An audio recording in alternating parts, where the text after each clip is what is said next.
That is the question. Let's talk about other players who might be in this conversation. Lewis, should the Bears tag Allen Robinson? Absolutely, they should tag Allen Robinson. Look, he may not be a 1A receiver that can just change the complexion of a football game because of his dynamic playmaking ability, but he without a doubt is a 1B that just needs a complementary player to go along with him. If they were to go ahead and not have Allen Robinson in the fold for next year, I don't care what they do at quarterback, they're in a big bind. He needs to be a Chicago Bear for the future. Mike T, should the Packers tag Aaron Jones? No, and he's a really good player, but this is a resource allocation decision.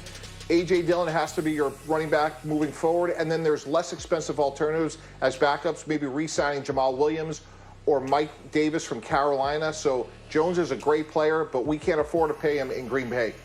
That's an interesting one. You mentioned it with us last week. They drafted the running back last year for a reason. Lewis, how about the Bucs and Chris Godwin? Should they tag him?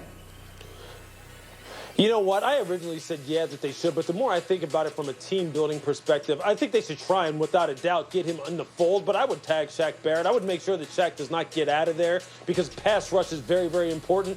I think slot receivers, although Chris is one of the very best, and he isn't just a slot player, are guys who you could replace. They're people you could replace him with both on that football team and in the draft.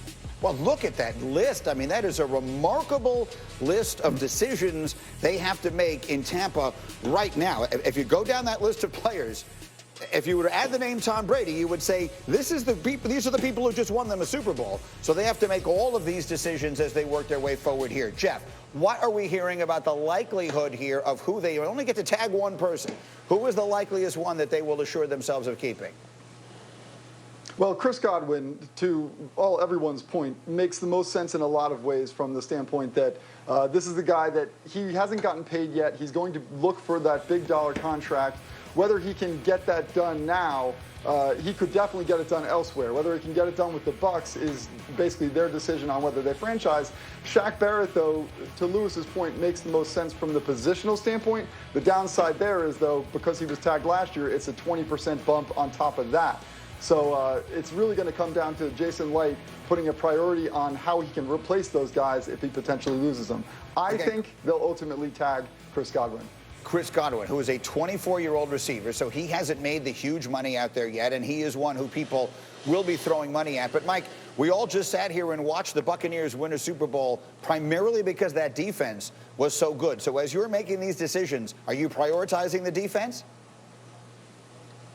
Absolutely. I would try to get Shaq Barrett done to a long-term deal, bring Lavonte David back, hopefully Ndamukong Suh. And I love Chris Godwin. I agree with Lewis and Jeff because he has versatility. But if he has to graduate, we've already seen them manufacture other players on offense, and maybe it's Antonio Brown back on a one-year deal. And while I love Godwin, you have to get that defense fortified. That gives you the foundation. Tom Brady can make up for the other end on offense.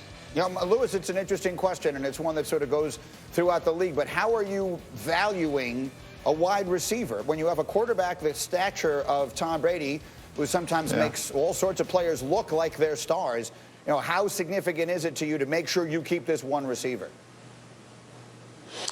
Yeah, I mean, look, it's a tough situation, but I think because of where Chris plays in the context of this offense, and because when you're looking down the road about what's the next best alternative, and you look at how strong the draft is at wide receiver, especially in the slot at the slot position, there are alternatives that you feel as though you could bring in, and obviously aren't going to be, you know, right off the bat as productive as Chris Godwin is, because you have to give the man his respect. He is one of the very best at playing inside in their offense. But there are alternatives. As far as the defense is concerned, when you look at the composition of their outside linebacker designated pass rush position, Shaq Barrett and JPP are really it.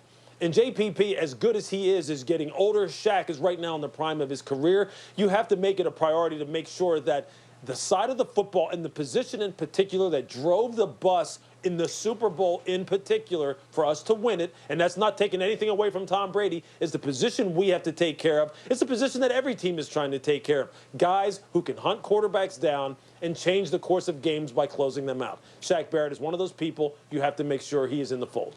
And quickly, Jeff, I asked this question with a little bit of a smile on my face. Which general manager is making these decisions in Tampa Bay right now? The one in the office or the one who wears the number 12? You joke, but that was literally what was on my mind. If I'm Jason Licht, I know this relationship between Jason Licht and Tom Brady. It's incredibly strong. It's actually incredibly healthy. And in this situation, it will not surprise me at all when Jason Licht goes to Tom Brady and says, how much does Chris Godwin mean to you? That could dictate the ultimate decision here. Yeah, look, I mean, he's not the one he threw the trophy to over the water. You know, sometimes you watch, they say, who gets the rose? Who gets the trophy? We'll see who gets the Lombardi trophy next year. All right, Jeff, let's run the hurry up. A bunch of other news out there, including